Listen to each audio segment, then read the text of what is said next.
청소년들의 고민과 고뇌, 그리고 해답, 이미 공자의 머릿속에 있었다. 어른이 되기 전에 꼭 한 번은 논어를 읽어라. 도대체 무엇을 공부해야 할까? 좋은 질문이 좋은 생각을 낳는다. 공자가 말하길, 내가 아는 것이 있는가? 나는 아는 것이 없다. 그러나 어떤 시골뜨기가 나에게 하찮을 걸 물어올지라도 나는 그 질문에 양끝을 헤아려 힘껏 알려줄 뿐이다. 어리석은 사람은 시골뜨기였을까요? 아니면 공자였을까요? 공자가 시골뜨기를 일깨워준 것일까요? 아니면 자기 자신을 일깨운 것일까요? 공자는 제자들에게 내가 아는 것이 있는가? 나는 아는 것이 없다. 라고 했습니다. 언뜻 보기엔 자기 부정 같지만 공자 스스로 아무것도 모른다고 생각했을 리 없습니다. 그는 겸손한 사람이긴 했지만 자신이 무지하다고 말한 적은 한 번도 없었습니다. 게다가 그가 다른 사람보다 박학한 것은 누구나 다 아는 사실이었죠. 그래서 저는 이 구절이 대략적으로 이런 뜻을 담고 있다고 생각합니다. 나는 전지전능한 존재가 아니다. 나 역시 모르는 것이 너무 많거늘 사람들은 왜 내가 무엇이든 다 알 것이라고 생각하는지 모르겠다. 그러나 누군가 내게 질문을 해왔을 때 처음에는 그 답을 모를지라도 결국 절적한 답을 찾아낸다. 나의 방법은 상대에게 물어보는 것이다.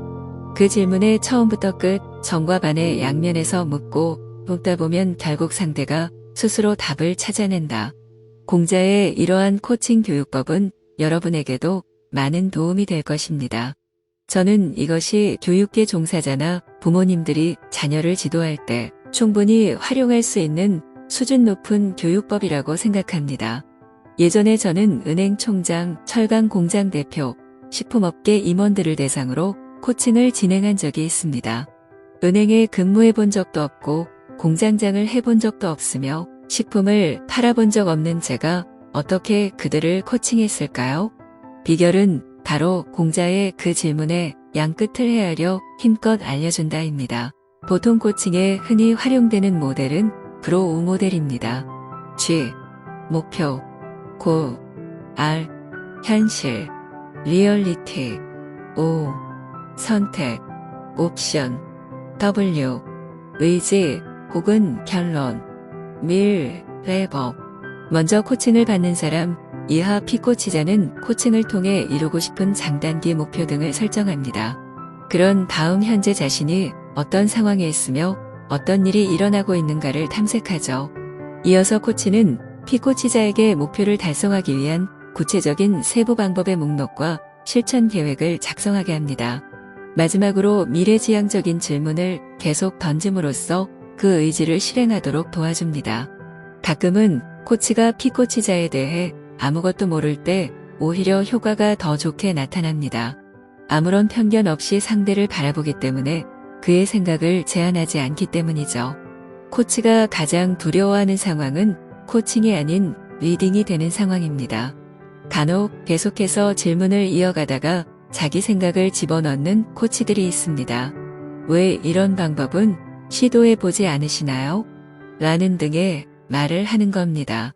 일단 코치의 생각이 들어가기 시작하면 피코치자는 스스로 생각하길 포기하고 곧바로 네, 그렇게 해볼게요. 라고 대답합니다. 그렇게 되는 순간 피코치자는 자신의 진정한 목표나 방법을 찾지 못하며 자신이 짊어진 책임도 의식하지 못합니다. 공자는 질문을 활용해 제자들과 대화하는 걸 좋아했습니다. 제자들 스스로 생각할 수 있게 한 것이었죠. 질문은 상대의 마음을 흔들고 생각을 피어나게 하는 힘을 가졌습니다. 병아리가 스스로 알을 깰 수 있도록 어미가 밖에서 부리로 조금씩 쪼아주어야 진정한 돌파구를 마련하고 깨달음을 얻을 수 있습니다. 저는 이것이 진정한 해석이라고 생각합니다. 사람들이 전지전능한 존재라고 생각하게 된 이유는 그가 사용했던 교육법인 아고기양 단위 가론 때문일 겁니다. 설령 상대가 비천하고 어리석은 시골뜨기일지라도 공자는 질문을 통해 상대가 스스로 생각하게 해서 답을 찾아내도록 도왔습니다. 그래서 모두 공자가 대단한 사람이라고 생각한 것이죠. 여러분도 이러한 방법으로 질문을 통해 스스로 생각하는 좋은 습관을 길렀으면 좋겠습니다. 혹은 이 방법을 여러분의 선생님이나 부모님에게 소개해 보세요. 이 내용에 관해 조금 더 알고 싶다면 존 휘트모어의 코칭 리더십을 읽어보길 추천합니다. 효율적인 공부를 위한 최적의 경로 설정. 공자가 말하길 회는 나를 돕는 사람이 아니다. 그는 내 말을 모두 이해하고 좋아했다. 여기서 회는 아내를 뜻합니다. 그런데 많은 사람이 이 구절을 읽고 의아하게 여길 것입니다. 공자는 아내를 정말 좋아했다고 알고 있는데 왜 그를 향해 나를 돕는 사람이 아니다라고 말했을까요? 먼저 이 말을 했을 때 공자의 표정이 어떠했을지 상상하면서 본문을 읽어 나갔으면 좋겠습니다. 만일 이 구절을 비난과 질책의 의미로 본다면 드디어 공자가 아내를 나무랐구나 라고 생각할 수 있을 겁니다. 그러고는 이렇게 해석하겠지요. 그는 내가 하는 모든 말을 이해하고 언제나 좋아했다 라고 합니다. 뭔가 이상하지요? 앞뒤 말이 맞지 않습니다. 아내에 대한 공자의 평가를 간단하게 정리하자면 어리석을 정도로 내 말을 잘 따르는 사람이었습니다. 누가 보면 바보 같을 정도로 공자가 하는 말을 순순히 잘 따랐으니까요. 그러나 공자의 진심은 그렇지 않았습니다. 그는 절대 아내를 어리석다고 생각하지 않았습니다. 아내의 삶을 들여다보면 이미 공자가 말한 지식을 흡수해서 살아내고 있다는 걸 단번에 알 수 있었죠. 그러니 아내는 당연히 어리석은 사람이 아니었습니다. 오히려 그는 정말 총명하고 지혜로운 사람이었지요. 그는 생각할 줄 아는 사람이었고 자신이 던진 질문에 스스로 답을 찾아 그것을 삶으로 체화하는 사람이었습니다. 저는 이 구절이 학생을 향한 스승의 미묘하고 아름다운 마음을 잘 표현한 문장이라고 생각합니다. 어떤 학생들은 모르는 문제를 보면 제일 먼저 선생님에게 달려가 질문합니다. 가끔은 선생님의 해석을 의심하기도 합니다. 아마도 대부분의 학생이 새로운 지식을 습득할 때 이런 마음일 겁니다. 계속해서 질문하면서 자신이 열심히 하고 있다는 걸 증명하고 선생님의 의견에 반론하면서 자기도 그만큼 똑똑하다는 걸 과시하려는 겁니다. 그렇지만 지혜로웠던 아내는 자신이 모르는 문제나 새로운 지식을 접하면 질문하기에 급급하기보단 먼저 스스로 생각하고 그 안에 숨은 뜻을 깨닫기 전까지 천천히 곱씹어 보았습니다. 아내를 통해 우리는 공부의 최적의 경로가 무엇인지 알 수 있습니다. 새로운 지식을 공부할 때 모르는 부분이 나오면 먼저 반박하거나 의심하고 질문하기보다는 곰곰이 생각해 보는 것이지요. 그 과정을 통해 대뇌에서 자극이 일어나고 일종의 고통의 순간을 지나쳐 답을 찾게 되면 진정한 의미의 기쁨과 희열을 맛볼 수 있고 그제야 그 지식이 온전히 내 것이 되는 겁니다. 제 생각에는 공자는 이 구절을 말하면서 기쁨의 미소를 지었을 겁니다. 저는 여기서 아내를 기특하고 자랑스럽게 여기는 공자의 마음을 여실히 느낄 수 있습니다. 우리는 공자의 문장에서 두 가지 교훈을 얻을 수 있습니다. 첫째, 굳이 반박이나 질문, 의심으로 자신의 존재감을 드러내려 노력할 필요가 없다는 것입니다.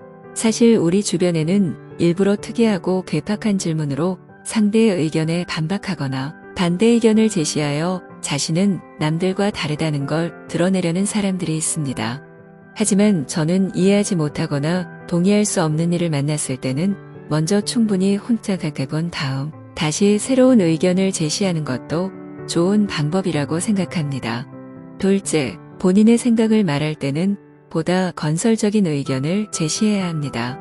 내비게이션을 생각해 보세요. 내비게이션은 결코 운전자를 질책하거나 의심하지 않습니다. 아무리 틀린 길로 가도 아무리 멀리 돌아가도 혼내지 않습니다.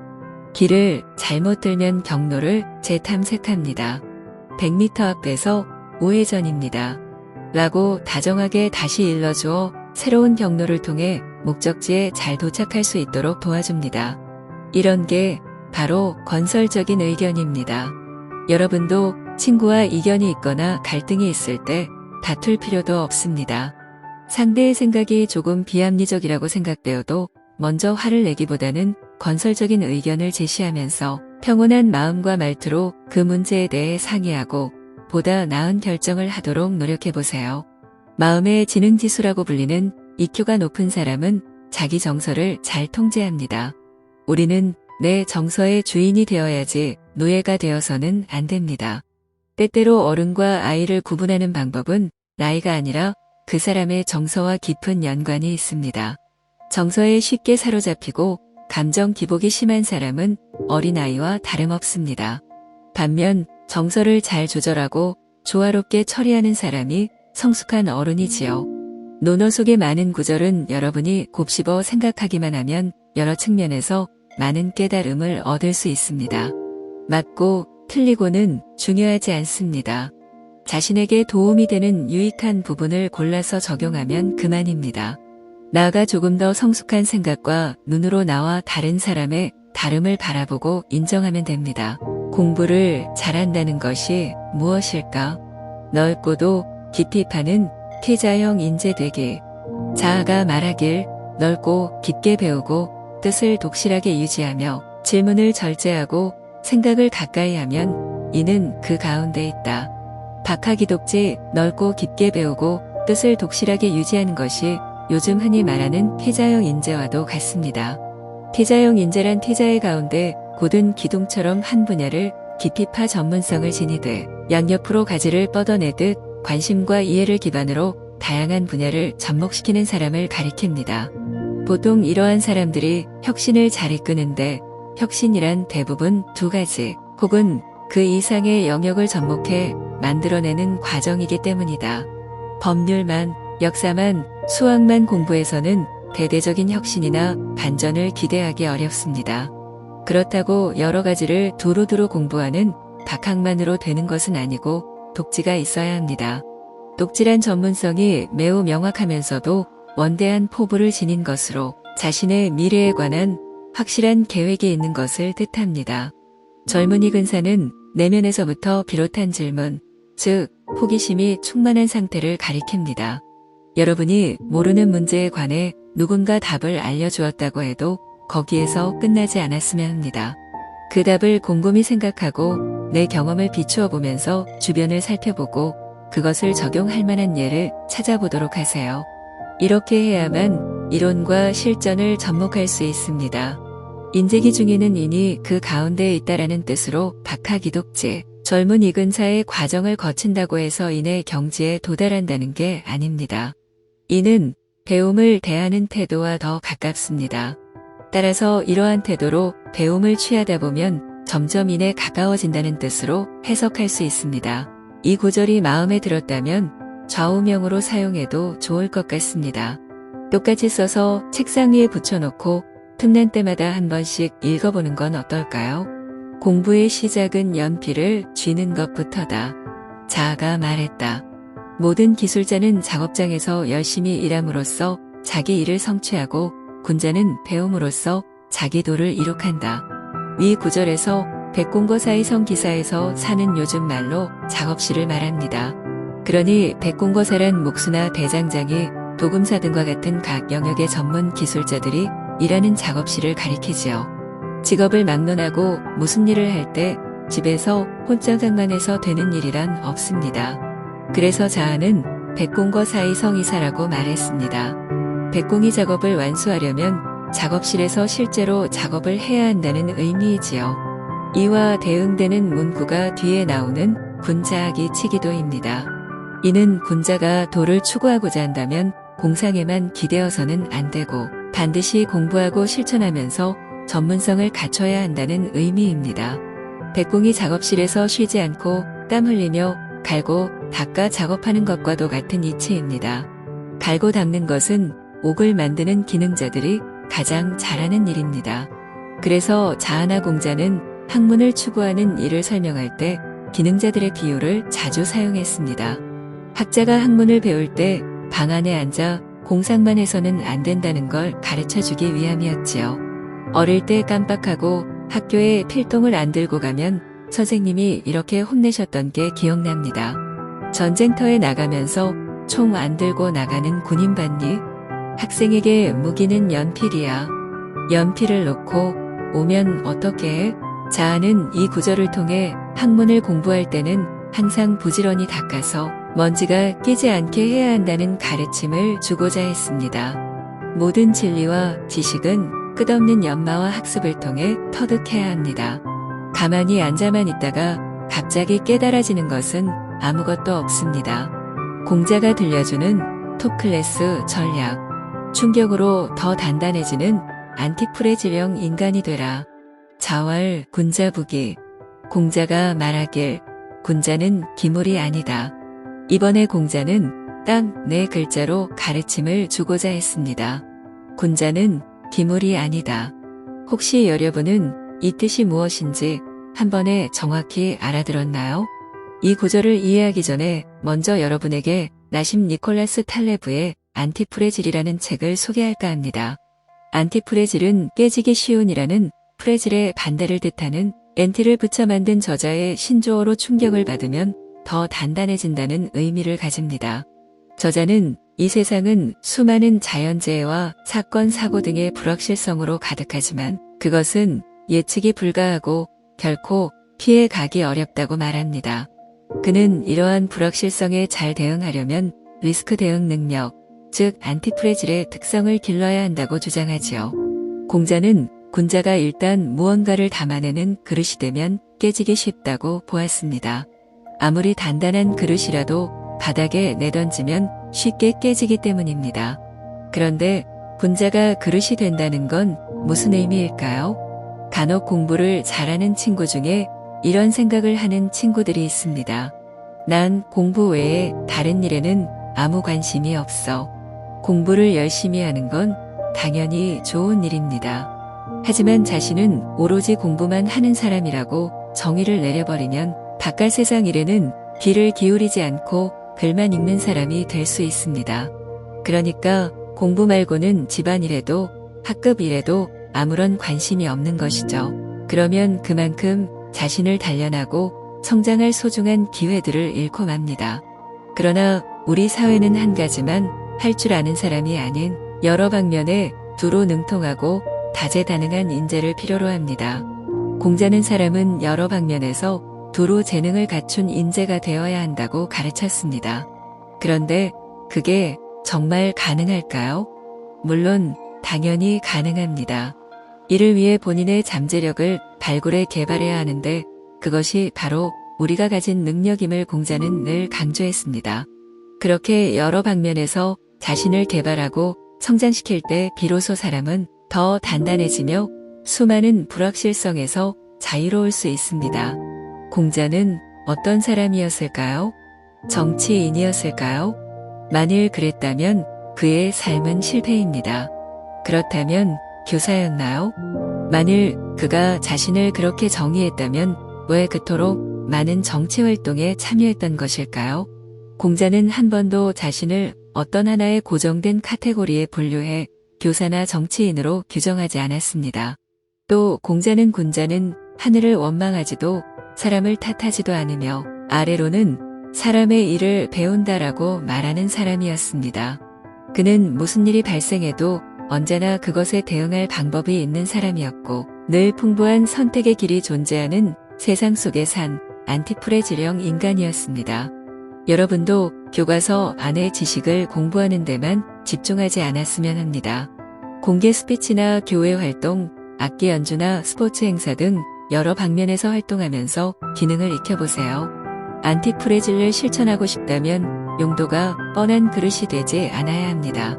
어떤 일이든 자신감을 갖고 활력과 생동감이 넘치는 에너지를 보이며 무엇이든 배우는 자세로 살아야 하는 것이지요. 나 자신과 타인의 삶에 대해 기발한 상상을 해보세요. 인생을 조금 더 다양한 각도에서 바라보고 본인에게 더 많은 기회를 주도록 하세요. 여러분의 인생에 더 많은 가능성을 부여해보세요. 참고로 군자불기는 제 인생의 좌우명이기도 합니다. 여러분에게도 뜻깊은 의미로 다가올 수 있으면 좋겠습니다. 배움을 통해 한 단계 더 성장하라. 나다운 내가 되기 위한 진짜 공부. 공자가 말하길 옛날의 학자는 자기 수양을 위해서 공부했는데 오늘날의 학자는 남의 이목 때문에 공부한다. 공부는 누굴 위해 하는 것일까요? 공자는 나를 위한 것이라고 말했습니다. 우리는 배움을 통해 현재의 나를 과거의 나와 대조해보고 비판하고 성찰하며 마음을 들여다볼 수 있고 이로써 더 나은 나로 성장할 수 있습니다. 이것이 올바른 배움이자 공부입니다. 이어서 나온 금지학 자위인이란 공자가 살던 어지러운 세상의 일부 학자들을 향한 평가입니다. 당시에는 자신을 수양하기 위해서가 아니라 다른 사람에게 자기 능력을 과시하거나 관직에 오르기 위해 혹은 다른 사람을 평가하고 비난하기 위해 공부하는 사람들이 있었습니다. 누군가에게 보여주기 위한 공부를 하면 시간이 갈수록 무력해지고 점점 더 큰 불안과 초조함에 휩싸입니다.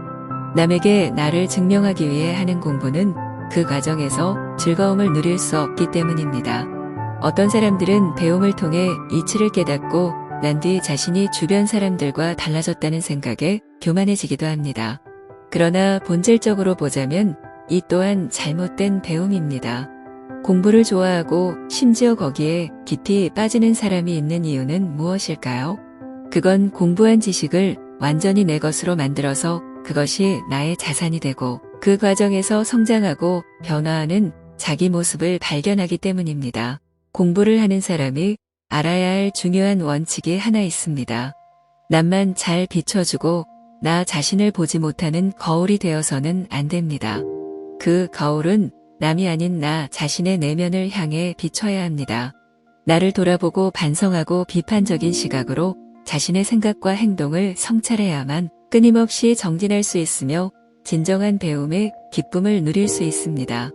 사람들이 제게 어떻게 하면 오호처럼 공부를 잘할 수 있느냐고 물어봅니다. 그럴 때마다 저는 그런 타깃성 지표를 만들지 말 것을 제안합니다. 그런 비교형 지표가 있는 한 사람은 영원히 만족할 수 없기 때문입니다. 예전에 스키 선수 에일린 구가 본인은 하루에 10시간 잔다고 하자 사람들이 너도 나도 따라하기 시작했습니다. 그녀의 훈련의 양이나 강도는 보지 않고 오로지 수면 습관 하나만 똑같이 따라하는 건 아무 의미가 없습니다. 헬렌 켈러를 생각해 보세요. 그녀는 보지도 듣지도 못하는 사람이었습니다. 그런 그녀가 어떤 지표를 타깃으로 삼아 자신을 누군가와 계속 비교했다면 절대 성공을 거두지 못했을 겁니다. 하지만 그녀에겐 이루고자 하는 원대한 꿈이 있었고 강인한 끈기가 있었습니다. 결국 그녀는 전 세계에 영향을 주는 작가가 되었습니다. 사람과 사람은 서로 배우는 관계입니다. 표면적인 지표만 보고 따라가서는 안 됩니다. 여러분은 자신만의 길을 걸어가면서 그 과정에서 아름다운 것들을 발견하고 그것을 열렬히 사랑할 줄 알아야 합니다. 그런 다음 여러분이 공부한 지식과 기능, 지금껏 읽은 책이 여러분의 삶에 미치는 영향과 즐거움을 만끽할 수 있어야 합니다. 모든 사람이 공부의 신이 될 필요는 없습니다. 여러분은 그냥 여러분 자신이 되면 됩니다.